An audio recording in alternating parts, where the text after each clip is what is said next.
This story is about Harry Truman's 1940 U.S. Senate race, but it actually begins 6 years earlier in 1934 with his first U.S. Senate campaign victory. A few weeks after his November 1934 win, a celebration dinner with family and friends was held at cousins Ethel and Nellie Nolan's house. They lived across the street from the Trumans. A few years later, Harry Truman was considering re-election. His closest friends were advising him not to run again. He had no campaign money. He had no organization. Truman would no longer be getting the kind of resources from Kansas City political boss T.J. Pendergast that helped him win back in 1934. So his chances for victory looked hopeless.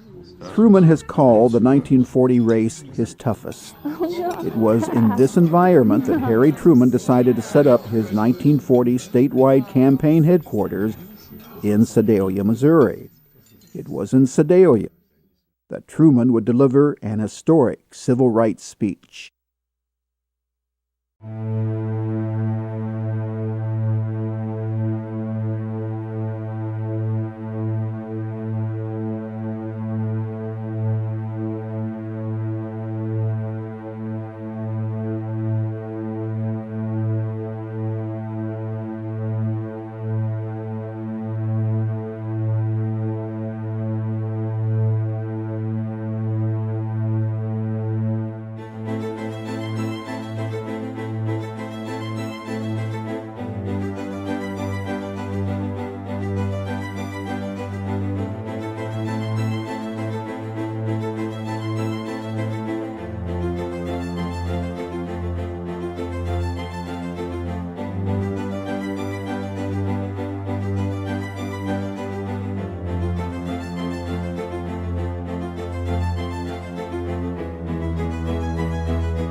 The city of Sedalia is located in the central part of Missouri.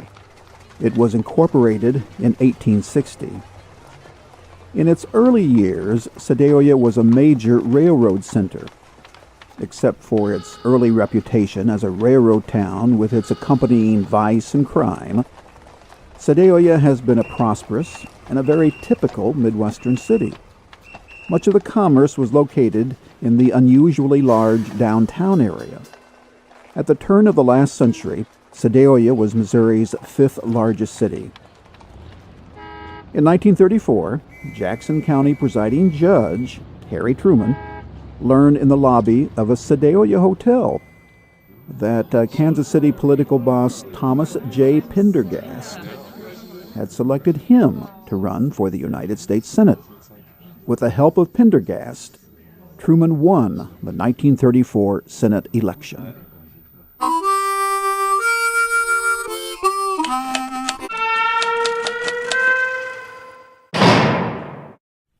In 1940, Harry Truman was nearing the end of his first term as a Missouri U.S. Senator. His longtime friend and patron, Kansas City political boss T.J. or Thomas J. Pendergast, was sent to prison in the summer of 1939 for tax evasion. Missouri Governor Lloyd Stark and U.S. Attorney Maurice Milligan both claim credit for bringing down the Pendergast political machine. They had hero status in Missouri. Both Stark and Milligan would run against Truman. Lloyd Stark owned nationally recognized apple orchards in Louisiana, Missouri. He was elected governor in 1936. Maurice Milligan of Richmond, Missouri, was the lead U.S. attorney in the Pendergast legal offensive. Although Truman avoided the corruption associated with Pendergast, his opponents still alleged guilt by association. Truman began the 1940 U.S. Senate race for re-election all alone. He no longer had the Pendergast resources, the Pendergast political influence. Well, to be sure, the issue of Pendergast, as Harry Truman was looking at re-election, was a major component of what he had to consider. Late in 1939, President Franklin Roosevelt contacted Truman. He offered him a government job. The president didn't think Truman could be re-elected, and to make matters worse, Truman's Missouri friends were encouraging him not to run. They said Governor Stark would be too difficult to defeat.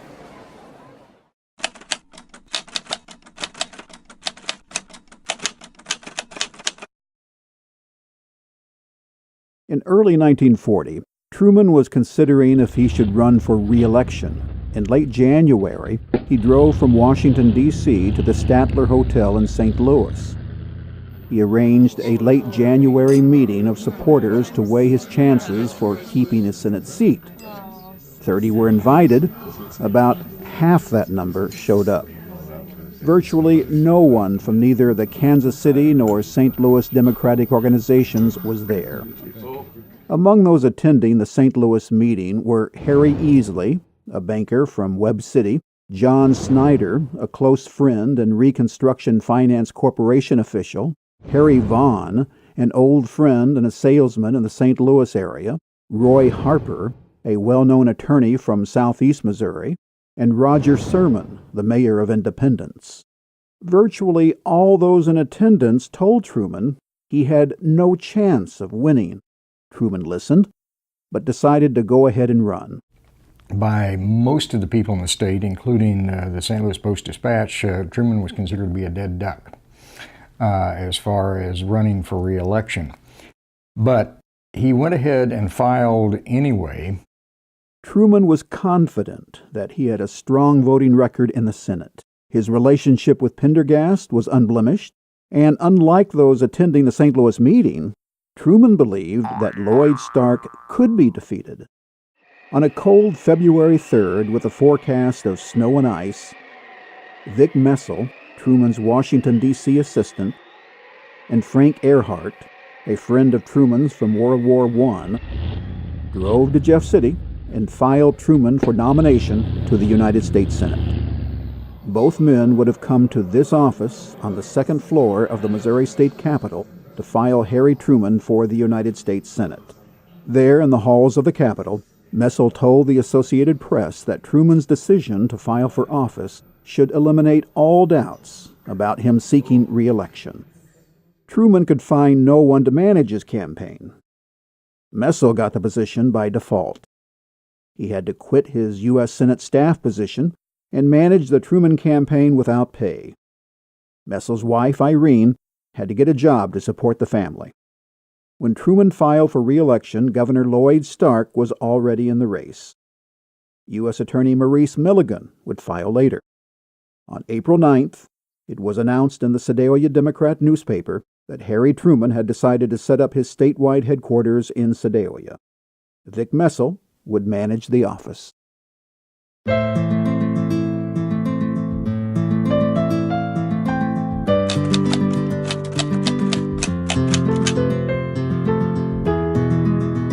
By the spring of 1940, both of Truman's major primary election opponents were in the race. Early on, Missouri Democratic Governor Lloyd Stark was considered the odds-on favorite. Soon afterward, Democratic U.S. Attorney Maurice Milligan joined the contest. The entrance of Milligan probably is a major reason Harry Truman was able to defeat both and keep his seat. Plain and simple, Milligan and Stark split the anti-Pendergast vote, allowing Truman to win the primary election. Harry Truman says he had no role in encouraging Milligan to run. On the other hand, Truman's good friend and supporter, Kansas City businessman Tom Evans, acting on his own without direction from Truman, acknowledged in a 1963 Truman Library interview that he probably had a role in encouraging Milligan to enter the race. But Missouri's other U.S. Senator, Bennett Clark, and son of Missouri's political giant Champ Clark, may also have played a role in getting Milligan in the race. And Clark, who was kind of behind the scenes a Truman supporter of sorts, may well have been the one who encouraged Milligan to get into the race. Stark started his campaign at Mexico in central Missouri on May 18th. On the same day, Milligan began his race in Richmond, Missouri, near Kansas City. Possibly portending bad omens, both events were held in a heavy rain. In Mexico, over 1 inch of rain fell during the rally. About that time, Truman's new campaign manager, Vic Messel, was setting up the Truman statewide headquarters in Sedalia. But they settled on Sedalia as the place where the headquarters for the campaign would be. And the reason for that was to distance himself, I think, from the Pendergast machine, and to focus off of Kansas City, because there had been a number of trials and Pendergast was in jail, and he wanted to focus on the campaign. And Sedalia was, I think, also picked because there were a number of unions who were very active, primarily associated with the railroads. Also in the Sedalia office were Harry Salisbury, a Truman political appointee who had been working in the U.S. Senate Post Office, and Catherine Bixler, a secretary from Truman's Washington, D.C. Senate office, seen here in the Sedalia campaign office. Early plans called for a temporary Sedalia headquarters next to the Milner Hotel at 2nd and Lamine. However, it was decided to make the permanent headquarters at 313 South Ohio. As a young college student, Sedalian Tom Hurley recalls that the Truman headquarters were located next door to his family business, Queen City Electric. Well, I remember an awful lot of people being there. It was a vacant building at the time and before he took it over. So he moved in. We had 2 or 3 desks in there, a lot of staff and a lot of people and many, many visitors here. And I remember that, and I remember meeting Mr. Truman and shook hands with him. There are at least 5 reasons Sedalia was selected as the site for the state campaign headquarters. First, its central location. Sedalia was reasonably convenient to most cities around Missouri. The railroad. Truman had strong support from the railroad unions, and Sedalia was a very strong railroad town. Hundreds of workers were employed in the Sedalia maintenance shops. One large Sedalia railroad family boasted of their unanimous support for Truman. Distance from Kansas City. Having state headquarters in Sedalia allowed Truman to put some distance between himself and the Kansas City political machine of the recently imprisoned Tom Pendergast. The rural vote. Sedalia was a farming area with the state fair, and Truman was courting the farm vote. Internal campaign politics.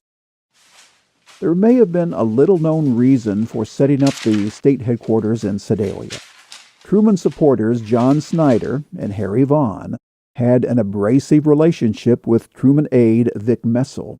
According to a 1967 interview, Truman insider Harry Easley said having a Sedalia office allowed Snyder and Vaughn to isolate Vic Messel and begin to shift more power to the St. Louis office. There also were rumors that Messel did something in the campaign that lost Truman's trust. John Snyder later became Secretary of the Treasury under President Truman. Harry Vaughn became a close confidant to President Truman. But after the 1940 campaign, Messel and Truman parted ways. In the late spring, the Truman Organization started making plans for a statewide kickoff rally in Sedalia. Unknown at the time was that the Sedalia event would become a significant part of the nation's history.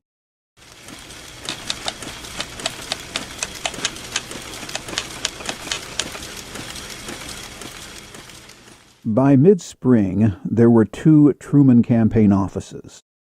The main headquarters was in Sedalia. A second office was set up in St. Louis. The St. Louis office oversaw the finances and sent out many of the statewide mailings. Once the Sedalia office opened, plans to have a large campaign kickoff in Sedalia began. 25,000 rally announcements that the campaign would officially open in Sedalia on Saturday, June 15th, were mailed out across the state. Everyone was invited to bring friends and neighbors and come in as many decorated cars as possible. A circular produced by the campaign claimed Truman had the support of nearly 250,000 union workers. On the eve of the rally, the St. Louis Post-Dispatch ran an editorial claiming the circular was absurd. Truman left Washington by automobile Wednesday, June 12th, en route to the Sedalia rally. He was scheduled to arrive in Sedalia that Friday. Most likely, he drove on the old Highway 50 into Sedalia. Portions of the route he traveled are still in use, or at least visible today. In the afternoon, and before the large Saturday campaign event, Truman delivered remarks to a dedication ceremony for a soon-to-be-renovated City Hospital No. 2. This was Sedalia's African-American hospital. His speech was not recorded, but some researchers believe that he delivered the full script of his now internationally acknowledged Brotherhood of Man speech at this dedication ceremony. I believe in the brotherhood of man, not merely the brotherhood of white men, but the brotherhood of all men before law. I believe in the Constitution and the Declaration of Independence. In giving to Negroes the rights that are theirs, we are only acting in accord with our ideas of true democracy. The complete text of the Brotherhood of Man speech was placed into the congressional record about a month later by Washington State Senator Louis Schwellenbach, a speaker at the Sedalia rally. Introductory comments in the record by Senator Schwellenbach only say the speech was given in Sedalia on June 15th. His comments do not specify if the full speech was given at Hospital No. 2 or later that evening at the campaign rally. Truman's pro-civil rights remarks in Sedalia were not given in a vacuum. As a Pendergast person, he had the opportunity to help low-income blacks and to understand the importance of the African-American vote. In the Senate, Truman supported anti-lynching legislation. He also supported the Recorder of Deeds office in Washington, D.C., which was headed by Missourian Dr. William J. Tompkins. In the 1940 race, Dr. Tompkins proved to be a strong political asset for Truman. Another influential African-American advisor to Truman's 1940 race was Chester Franklin, publisher of the influential Kansas City Call newspaper. It is possible that Dr. Tompkins and Franklin may have had a role in the writing of the Brotherhood of Man speech.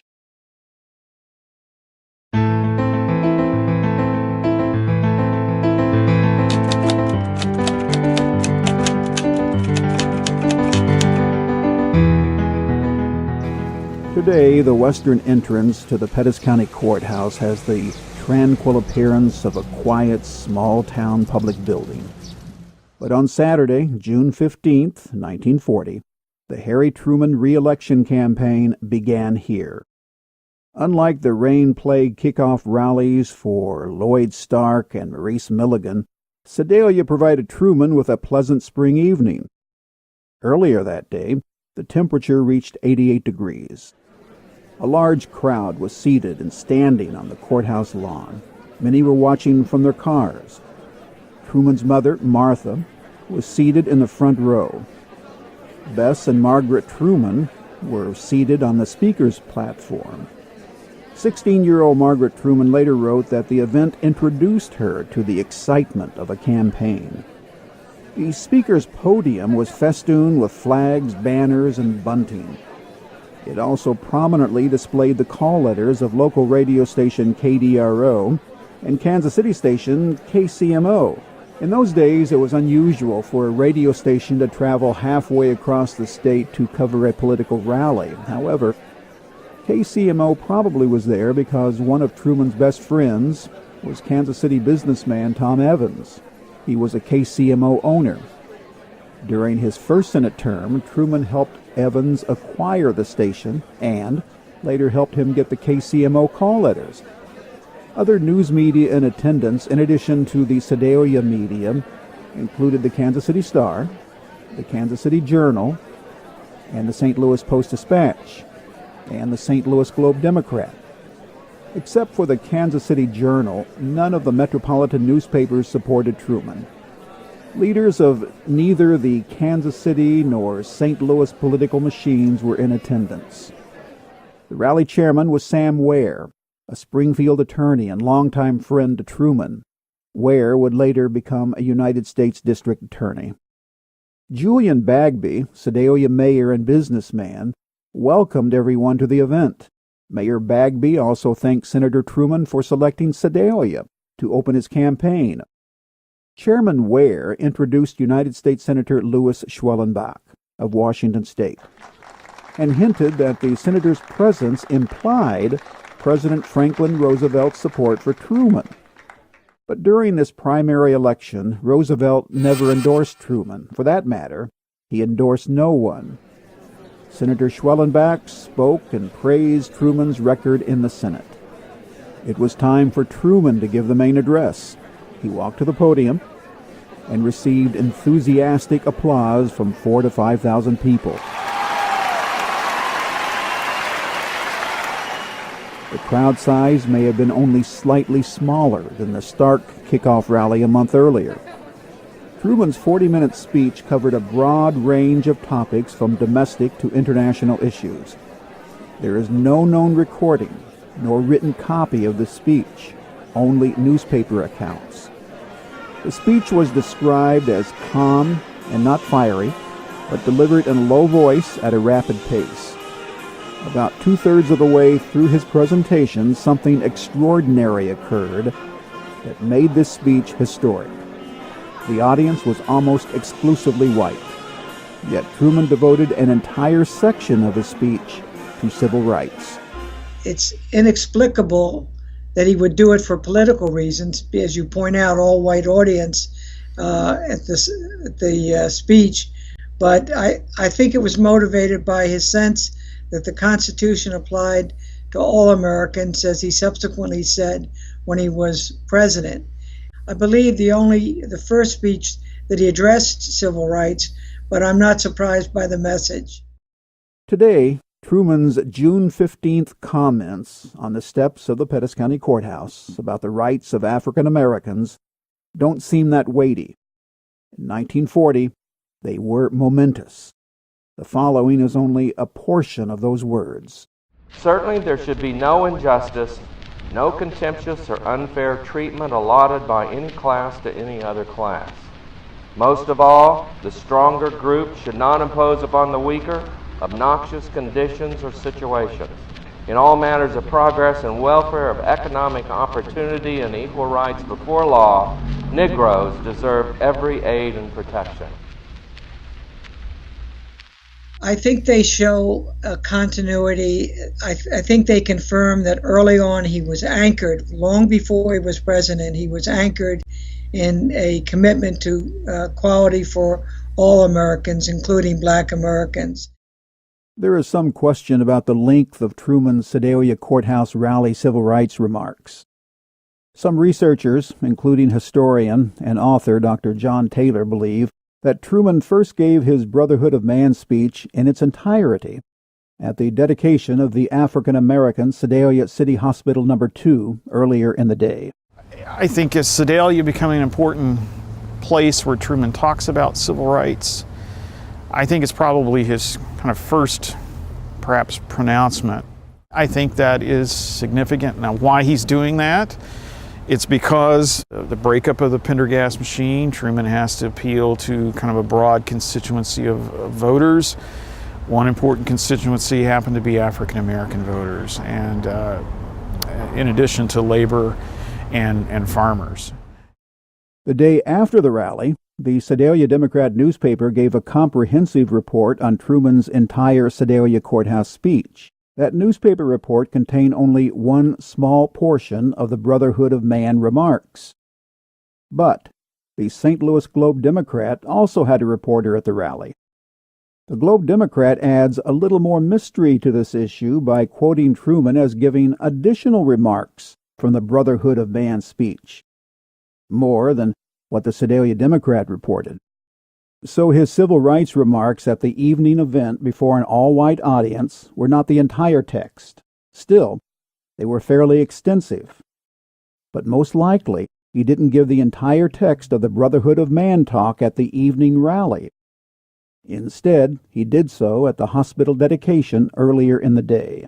He took a political risk, although I will say that had he delivered the speech that he had delivered at the dedication of the African American Hospital, I think that was probably seen as too much of a risk. And given the fact that, for the most part, I mean, his audience when he came back here in the evening was all white.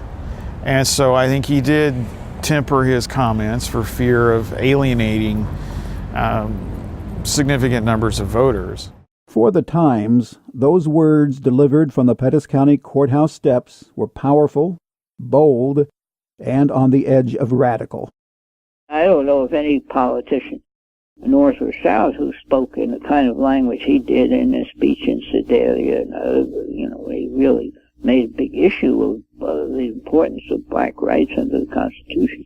So, you have to believe that he believed that. A report of the event in the St. Louis Post-Dispatch only briefly refers to Truman's civil rights comments. Accounts in the Kansas City Star and Kansas City Journal make no mention of them. Truman's comments at Hospital No. 2 and at the Pettis County Courthouse have become a significant event in the history of the American civil rights movement. According to author Michael Gardner, Truman's June 15th remarks in Sedalia put him in the category of being the first modern president to speak out early, publicly, and strongly on civil rights. Yes, he was definitely the pioneering civil rights president of the 20th century. I think he was the first president in our history to have that kind of connection. I say in the book that he was the first president since Lincoln to do anything or to make an effort to help the cause of black people. About the same moment Senator Harry Truman was at the rally in Sedalia, Governor Lloyd Stark was giving a major address over KMOX radio at the Mart Building in St. Louis, speaking in support of a third term for Franklin Roosevelt. Stark's Missouri audience probably was many times larger than Truman's. After Truman's successful Sedalia campaign rally, Governor Stark quickly made plans for a major July 4th Sedalia campaign speech. He was accompanied by his wife and addressed a crowd in Liberty Park estimated by the Sedalia Democrat to be about twice as large as the Truman audience. Governor Stark took the occasion to talk about the pre-war dangers facing America as well as domestic issues. Like Truman 3 weeks earlier, Stark made no reference to his primary election opponents.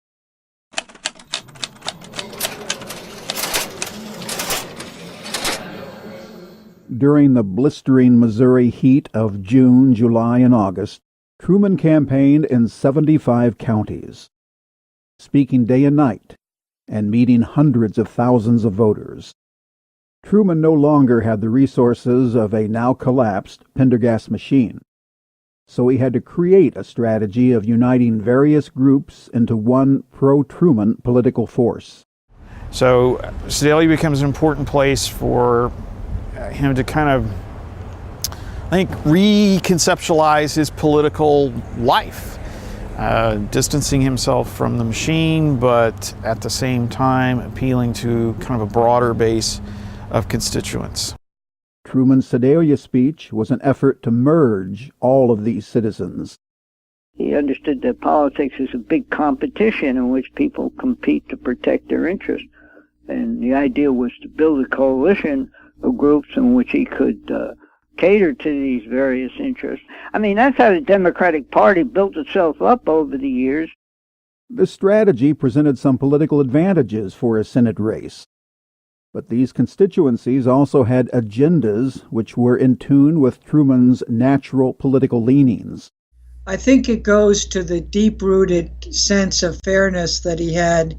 You know, he was only high school educated, but he was extremely literate and intimately familiar with the Constitution and the Bill of Rights. On the other side of the coin, Lloyd Stark had no effective strategy with African Americans. Shortly before the August 6 primary election date, Stark held a political event on the Admiral Riverboat at St. Louis, and black citizens were prohibited from attending. Word of this affront quickly spread among the St. Louis African American population, as well as the 250,000 black citizens throughout Missouri. Compounding Stark's problems was his personality. He came across as cold and egotistical. Truman, on the other hand, came across authentically to voters as less urbane, but more down to earth, and one of the people. As the August 6 election day drew closer, the contest clearly was between Truman and Governor Stark. Milligan's campaign was not having much of an impact on Missouri voters. Truman knew he had to win the city of St. Louis in order to win the election. In the waning days of the campaign, two things happened that helped this challenge. First, Robert Hannigan and other St. Louis political leaders threw their support to Truman. Secondly, U.S. Missouri Senator Bennett Clark came out in support of Truman. Truman's only surviving tape-recorded speech from the 1940 senatorial campaign took place before a labor group in St. Louis, 6 days before the election. As I did in the past term, so I will do if the good people of this great Commonwealth give me the commission to represent them again in the United States Senate in that next term. I stand foursquare behind the humanitarian policies of the Roosevelt administration and have no apologies to make for that stand. Election Day, August 6, 1940, gave no solid hint of who would win. It was a primary election and not the general election, so a small turnout was expected. When county officials began tabulating votes that evening, Truman was trailing. Stark was leading. Truman turned in that night thinking he was going to lose. During the course of the evening, the tables began to turn. Truman was awakened by his St. Louis campaign office manager, David Berenstein, telling him he was going to win. By the next day, it was clear that Truman was able to win because he carried St. Louis City. He did not carry St. Louis County. He also carried a large segment of southeast Missouri as well as southwest Missouri. Although it was by a smaller margin than in 1934, Truman carried his home area of Jackson County and Kansas City. He also was able to win in the Jefferson City region. Governor Stark carried most of outstate Missouri. Truman carried 44 counties. Stark won 70. Truman won with a razor-edge margin of just under 8,000 votes. Nearly 670,000 Missourians cast ballots in the election. Truman did not carry Sedalia and Pettis County. Local citizens there supported Stark. Stark blamed his statewide loss, in part, on his supporters not going to the polls. Truman's victory can be attributed to at least 5 reasons. Maurice Milligan entered the race and divided the Stark vote. Without that happening, Truman probably would have been defeated. Missouri Senator Bennett Clark used his considerable influence to help Truman. Robert Hannigan and the St. Louis political machine decided at the last moment to support Truman. Strong support from labor.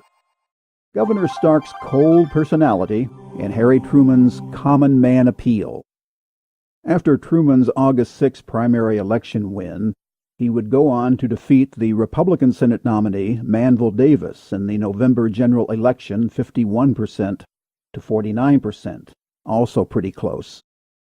Truman would not hit the campaign trail again until he received the 1944 vice presidential nomination. He earned kind of a certain amount of credibility, I think, with Franklin Roosevelt.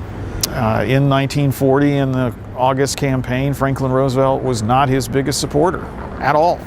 I am especially anxious to talk to you, for I know that all of you felt a tremendous shock, as we did at home when our commander-in-chief fell. All of us have lost a great leader, a far-sighted statesman, and a real friend of democracy.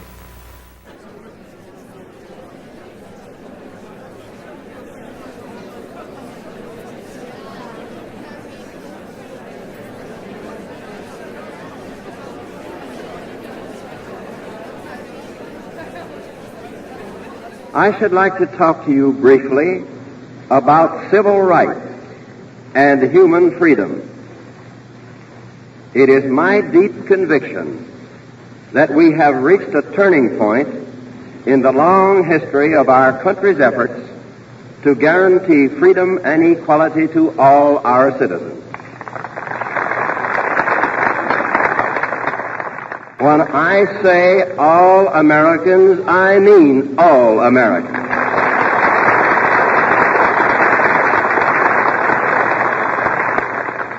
On January 20th, 1953, Dwight Eisenhower was sworn in as the 34th U.S. President.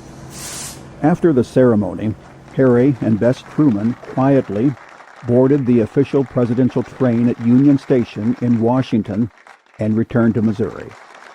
One of their stops on the way back to Truman's hometown of Independence was on Wednesday, January 22nd at 6:05 p.m. in Sedalia. 200 local citizens met him close to the Missouri Pacific train depot between Ohio Street and Lamine Street. Harry and Bess stepped to the rear platform of the private car to shake hands and to talk with old friends. Someone in the crowd shouted, "You've always been in our hearts, Mr. Truman." Truman smiled broadly and said, "Sedalia will always be in my heart. It has been for many years." I think as Sedalia becoming an important place where Truman talks about civil rights, I think it's probably his kind of first, perhaps, pronouncement. I think that is significant. Yes, he was definitely the pioneering civil rights president of the 20th century. They were landmarks in American race and American politics, I think, what he said in Sedalia. Nobody talked that way. Franklin Roosevelt didn't talk that way.